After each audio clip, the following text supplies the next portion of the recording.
Rahbarimiz 6 yoshida ajdarho hukmdoriga aylandi. Butun dunyoda nom qozondi. Endi esa yolg'iz o'zi egizak o'yini jamiyatining rahbariga aylandi va butun dunyoni zabt etdi. Bizning boshlig'imiz afsona. Boss afsonaviy! Boss afsonaviy!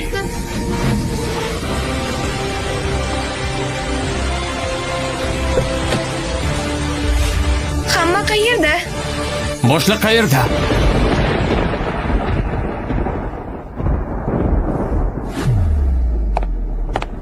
Shu yerda to'xta.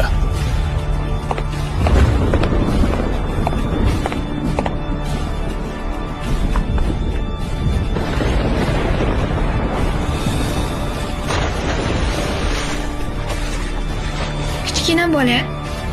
Sen kimsan? Men Missimizni qo'lga olishni buyurgan. seni o'pib aytgandek ko'rinaman.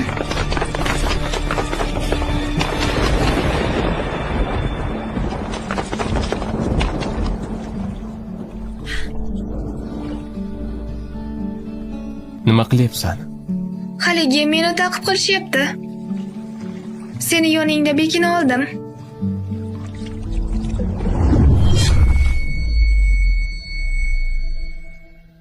Sen yaralangansan. Shuning uchun ham men aytganimni qil. Nima? Menga tahdid qilyapsanmi? Nima qilishim kerak? O'p meni.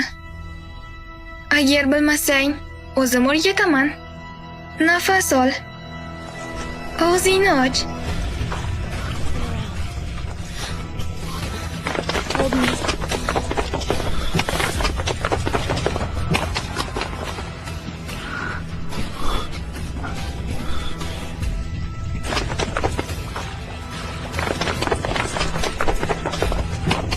U bu yerda emas, boshqa joyni qaraymiz.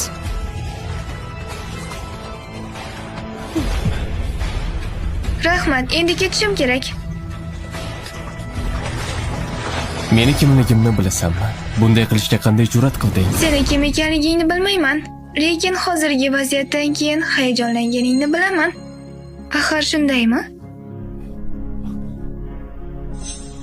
Meni o'pganing sen uchun sharafdir.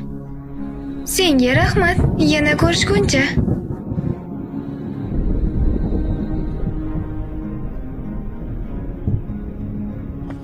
Boshliq, yaralandingizmi?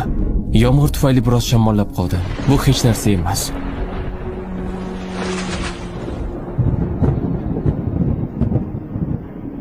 Xo'jayin, Dragon Gol